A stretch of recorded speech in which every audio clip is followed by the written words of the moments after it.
네, 여러분 안녕하십니까. 5월 4일 사사건건 시작하겠습니다. 먼저 오늘 주요 뉴스부터 짚어보겠습니다. 김민아 시사평론가 나와 있습니다. 어서 오십시오. 안녕하세요. 예. 자, 오늘 첫 번째 주제 뭘로 갈까요? 손준성 기소 김웅 이첩입니다. 예, 이게 오늘 발표가 됐어요.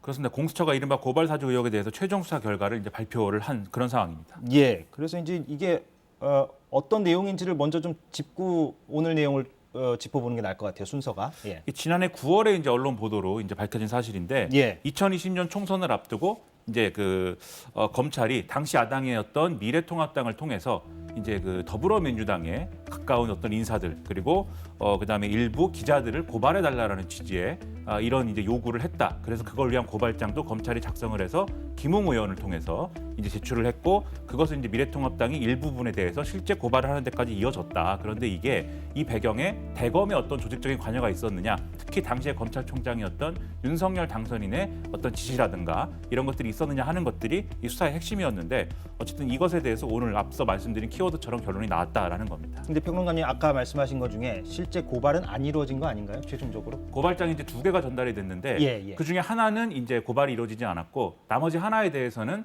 고발이 되긴 했는데 그런데 이 고발장이 그 고발장 그대로 이제 진행된 건 아니지만 내용이 거의 유사한 상태로 고발이 이루어진 하나가 있습니다. 두 개의 종류가 있었다 이 얘기고.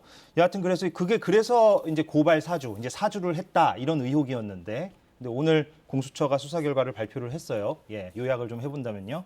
이 과정에서 이제 핵심적인 어떤 사실로서 이제 이 보도가 됐던 게 당시에 이제 수사정보정책관실에 있었던 손준성 검사가 김웅 의원에게 고발장을 전달을 했다라는 게 텔레그램 메시지를 통해서 일부 확인이 된 바가 있습니다. 그래서 그렇죠. 이 부분에 대해서 손준성 검사를 공직선거법 위반과 공무상 비밀 누설 등의 4개 혐의를 적용을 해서 불구속 기소한다라는 게 공수처의 오늘의 이제 설명이었습니다. 예. 그래서 이 고발장을 활용을 해서 이 검찰총장과 그의 가족 그리고 검찰 조직에 대한 비난 여론을 무마하려고 한 점이 인정이 된다. 그리고 당시 수사정보정책관실 내부의 어떤 공무원들에게 지시를 해서 판결문을 검색해서 출력하도록 한 사실이 인정된다라는 거였는데 여기서 그 판결문이라는 판결문이 건 제보자 X 이른바. 예. 그렇습니다. 채널A 예. 사건과 관련돼서 이 고발장 내용 중에 채널A 사건은 민주당은 뭐 검언 유착이다라고 주장하고 있지만 예. 이것이 허위 사실이다. 그리고 이 허위 사실이라는 것은 날조된 건데 그것의 어떤 증거로서 이 검언 유착 사건의 제보자가 이른바 제보자 X로 알려져 있지만 예. 그 사람은 여러모로 신뢰가 안 가는 인물이다. 과거에 이런 전과가 있다.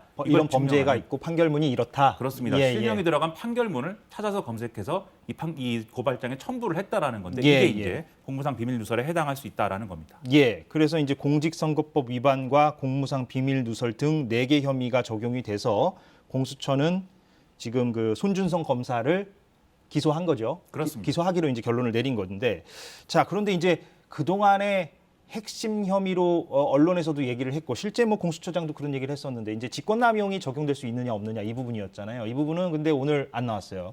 그렇습니다. 이게 이 혐의가 규명이 되려면 누가 누구에게 고발장 작성을 시켰는지, 작성한 사람은 누구인지, 어떤 목적으로 시켰는지 이런 것들이 규명이 돼야 되는데 누가 시켜서 누가 작성했는지가 지금 수사가 되지 않았습니다. 예. 손준성 검사가 고발장을 김웅 의원에게 전달했고 그것을 다시 조성은 씨가 받아서 언론에 제보를 한 거다. 그렇죠. 이 경로만 지금 이제 규명이 돼 있는 상황이거든요. 예. 그렇기 때문에 누가 누구에게 지시했는지 관계가 지금 규명되지 않아서 직권남용은 혐의가 이제 적용이 안 된 상황이고요. 예. 그리고 뭐 그런 부분이 어느 정도는 이제 고발장을 작성한 사람에 대해서는 어느 정도 범위는 좁히는 수준까지는 수사가 진행이 됐지만 또 이 직권남용이라고 하는 게 직권이 있어야 그것을 남용했는지 여부를 이제 판단할 수 있는데 검사의 직무에 해당이 되느냐 고발장 작성해가지고 이 미래통합당에 주는 것이 그렇지 않다고 하면 또 직권남용이라는 법리는 적용하기 어려운 부분도 있기 때문에 네. 이런 부분이 있어서 지금은 이제 직권남용은 적용을 배제한 상황입니다. 그러니까 지금 말씀을 정리하면 설령 손준성 검사 본인이 다 한 거라고 우리가 가정을 하더라도 그래도 직권남용을 적용할 수 있는지 없는지는 또 별도로 생각을 해봐야 되는 거잖아요. 그러니까. 그렇습니다. 예. 그리고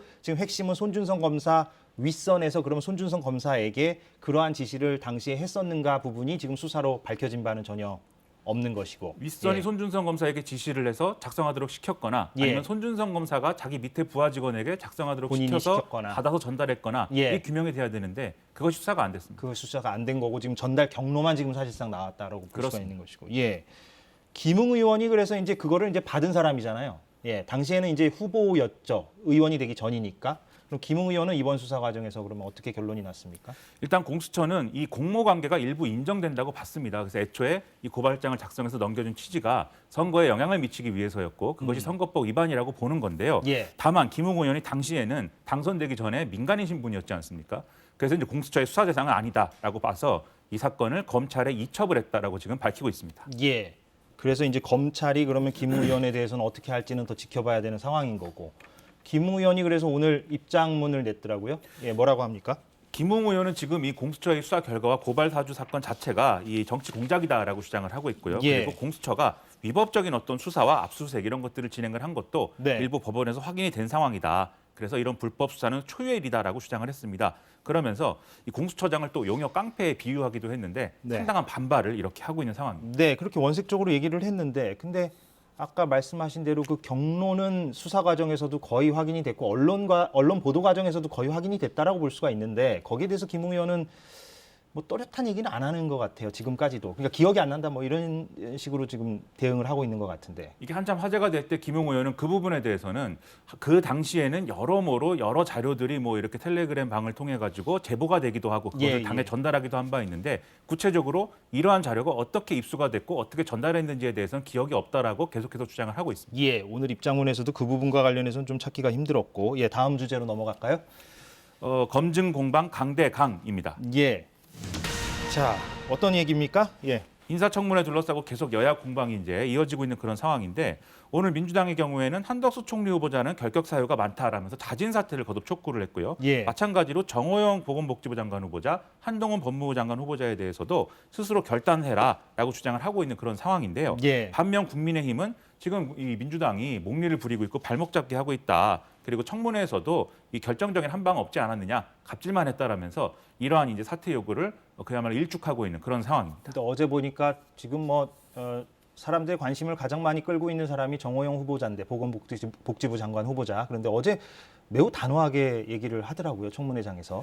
그렇습니다. 정호영 예. 후보자는 이제 청문회 과정에서 이제 어떤 의혹이나 이런 것들은 이제 있을 수 없는 상황이었다. 예. 그래서 도덕적 윤리적 문제가 없다. 다만 이제 국민들이 생각하는 바는 좀 다를 수도 있겠는데 네. 어쨌든 그런 부분은 이제 의혹 제기한 거는 근거가 없다라고 재차 이제 주장을 했는데요. 네. 다만 이제 일부 이 청문회 과정에서 새로 제기된 의혹도 있었습니다. 그건 이제 정호영 후보자의 아들이 경북대 의대 편입학 당시에 2017년도에는 이제 편입이 안 됐고 2018년도엔 편입이 됐는데 네. 이 두 번에 걸쳐서 제출한 서류가 거의 똑같다. 그런데 어째서 2018년 편입할 때는 거의 40점 이상의 어떤 득점이 올라서 이것이 된 이유가 여러모로 이제 석연치 않다라는 게 민주당의 주장을 통해서 이제 드러났는데요. 예. 여기에 대해서도 이제 정호영 후보자는 이제 2017년에는 일반 전형이었고 2018년에 특별 전형이었다라고 해명을 했지만 이 부분이 아직 여러모로 남아 있는 상황이어서 의혹 제기 이런 것들은 계속 이어질 수가 있겠습니다. 예. 그래서 한동훈 후보자 얘기로 좀 넘어가 보면 한동훈 후보자에 대해서도 뭐 민주당은 연일 뭐 공격을 계속하고 있는데 그런데 이제 오늘 보니까 한겨레에선가요? 예, 새로운 의혹이 좀 제기된 것 같아요. 그렇습니다. 기사 제목이 이제 한동훈 딸도 부모 찬스로 대학 진학용 기부 스펙 의혹이라는 기사인데요. 예. 한동훈 후보자의 딸이 이제 고등학교 2학년이고 그다음에 유명 국제고에 재학 중인 상황인데 예. 해외 유학을 준비하는 것으로 이제 추정이 되고 있습니다. 예. 그런데 이 모친인 유명 변호사 모친의 친구가 임원으로 있는 기업에 이 폐기되는 연한이 지난 폐기되는 노트북 50여 대를 이제 복지관에 기부를 하는데 상당한 역할을 했다라는 점이 해외 언론을 통해서 보도가 된 사실이 이제 논란이 좀 되는 건데요. 왜냐하면 해외 유학을 준비하는 사람 입장에서는 그러한 사실이 언론에 보도가 된 것이 하나의 또 스펙이 될 수 있다 이런 얘기거든요. 결국 봉사 활동이라든가 그런 어떤 뭐 기부 활동이라든가 이런 활동들이 외국의 유명 대학을 갈 때 도움이 그렇습니다. 되니까. 예, 예. 그게 모친의 친구가 이제 좀 임원으로 있는 기업이 주도해서 이루어진 일이기 때문에 결국 이게 엄마 찬스 아니냐 이런 이제 의혹 제기인데 한동훈 후보자는 전혀 그런 상황은 아니다라고 해명을 하고 있습니다. 예. 그래서 제가 볼 때는 거기서 핵심은 그 딸이 그 고등학교 2학년생이라는 그 딸이 여러 군데에다가 그 제안서를 넣었다고 그렇게 해명을 하는 것 같더라고요. 이제 한동훈 후보자 측에서는 그러니까 실제로 여러 군데에 제안을 넣는가 아니면은 정말로 그 엄마의 그 친구가 있는 그 기업과만 얘기를 했는가 이 부분이 좀 궁금하더라고요. 그러니까 그 부분이 좀 밝혀진다면 의혹이 조금 더 정리될 것 같다는 생각도 드는데. 그렇습니다. 그런 제안과 실제로 이 한동훈 후보자 배우자하고 그 친구인 임원하고 뭐 어떤 관계였는지 어떤 대화를 나눴는지 이런 것들이 뭐 밝혀져야겠는데 예. 아마도 인사청문회에서 밝혀지기 뭐 쉬운 일은 아니겠죠. 그런 것들은. 예. 시간 관계상 짧게요. 예, 세 번째 키워드 잠깐 짚고 예, 마무리하겠습니다. 모두 철거 후 재시공입니다. 예. 이게 지난 1월에 광주 서구 화정 아이파크 외벽 붕괴 사고가 있지 않았습니까? 네네. 그와 관련돼서 이 8개 동 전체를 전면 철거한 후에 재시공하기로 HDC 현대산업개발이 결정을 했다라는 내용입니다. 예. 그래서 입주자들은 어떻습니까? 그러면 이제 기다려야 되는 건가요? 그러면 입주를 하려면?